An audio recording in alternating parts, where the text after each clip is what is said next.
నమస్తే అండి, మీ అన్నపూర్ణ. ఈరోజు మనము ఆంధ్ర స్టైలు కాజు చికెన్ పకోడీ చేసుకుందామండి. నేను ఎలా చేస్తానో చూపిస్తాను, ఆంధ్రాలో ఎట్లా చేస్తారో నేను చూపిస్తానండి. ఇదిగోండి, నేను జీడిపప్పు తీసుకున్నాను, ఒక కప్పు జీడిపప్పు దాకా తీసుకున్నాను. 1 కేజీ చికెన్ తీసుకున్నానండి. దీంట్లో మసాలా కలిపేసుకుందాం. ఇప్పుడు ఒక స్పూను అల్లం పేస్ట్ వేసుకుందాము. 1 స్పూన్ అల్లం పేస్ట్, 1 స్పూన్ కారం అండి, 1 స్పూన్ పసుపు. మీకు ఉప్పు మీరు ఎంత తింటారో దాన్ని బట్టి వేసుకోండి. నేనైతే 1 స్పూన్నర దాకా వేస్తున్నాను. సాల్ట్, ధనియాల పొడి 1 స్పూను, జీలకర్ర పొడి 1 స్పూన్ అండి, చికెన్ మసాలా 1 స్పూన్ అండి, గరం మసాలా 1 స్పూను. ఇప్పుడు మనం కార్న్ ఫ్లోర్ వేసుకుందాము, ఒక 2 స్పూన్లు.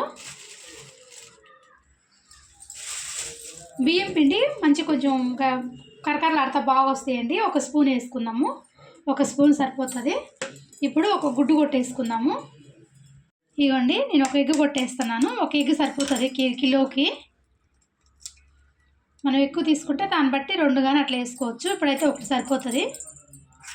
ఇప్పుడు బాగా కలిపేసుకుందాము. చేతితో బాగా కలిపేయండి, స్పూన్ పెట్టకుండా చేతితో కలిపితే ముక్కలకి అంతా మసాలా పడుతుంది.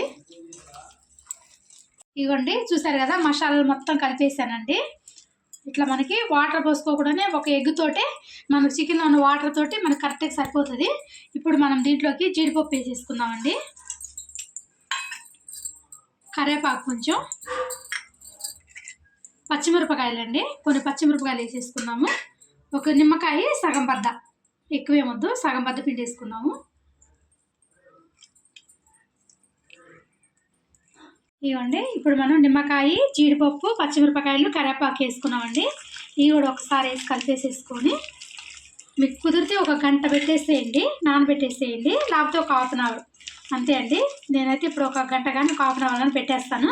చేసే ముందు చూపించేస్తానండి. చూసారు కదా, ఇట్లా కలిపేసుకున్నాం కాబట్టి ఇక పక్కన ఒక మూత పెట్టేసి పక్కన పెట్టేసుకోవటం. ఇంకా ఇవ్వండి, నేను 1 గంట సేపు నానబెట్టేసానండి చికెను.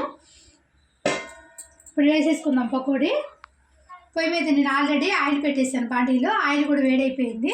ఇప్పుడు మనం దీంట్లోకి చికెన్ పకోడీ వేసేసుకుందాం. ఇప్పుడు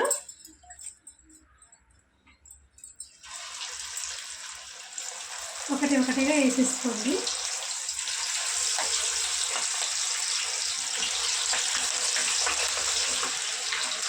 ఈ పాండికి ఎన్ని పడితే అన్నీ వేసుకోండి. మంట మాత్రం మీడియంలో పెట్టుకొని ఫ్రై చేసుకోండి. మంట మాత్రం హైలో పెట్టుకుంటే లోపల ఏగదండి. మంట మాత్రం మీడియంలో పెట్టుకుంటే లోపల వరకు ఏగిపోయి బాగుంటాయి. ఇదిగోండి, మనకి ఏగిపోయింది, చూసారు కదా, మంచిగా ఏగిపోయింది. ఇప్పుడు తీసేసుకుందాం మనము. నేను తీసేస్తున్నాను.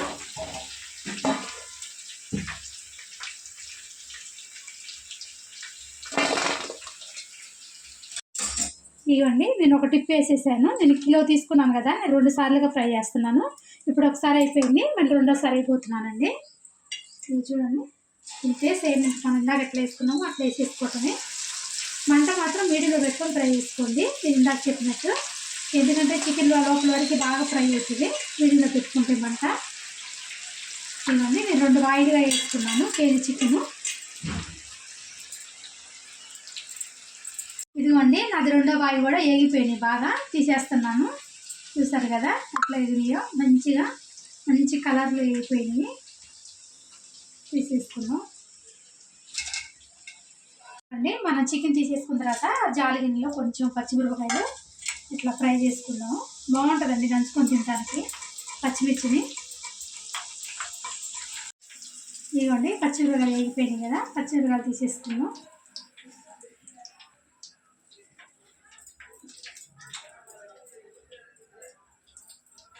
అదే ఆయిల్లో కొంచెం అంత కరివేపాకు తీసుకొని ఆంధ్ర స్టైలు కాజు చికెన్ పకోడీ అయిపోయిందండి. చాలా బాగుంటుందండి. మనం పప్పుచారులో కానీ, రసంలో కానీ, ఏదైనా రోటి పచ్చడి చేసుకున్నప్పుడు కూడా నంచుకొని తినడానికి చాలా బాగుంటుందండి. ఒట్టిగా తినడానికి కూడా చాలా బాగుంటుందండి. మనం టైంపాస్కి వేసుకొని తినడానికి కూడా చాలా బాగుంటుంది. ఈ పకోడీ మాత్రం నియర్గా ట్రై చేయండి, చాలా చాలా బాగుంటుంది. మనం బిర్యానీ చేసుకొని సైడ్కి పెట్టుకొని తింటే పిల్లలు మాత్రం బాగా ఎంజాయ్ చేసుకుంటూ తింటారు. చాలా బాగుంటుందండి, నియర్ స్పెషల్ అండి ఇది, చాలా టేస్ట్ బాగుంటుంది. మీకు నచ్చితే మాత్రం ట్రై చేయండి. Like, share and subscribe our channel. ఇలాంటి మరిన్ని రెసిపీస్ కోసం గంట సింబల్ని కూడా మర్చిపోకండి. బాయ్.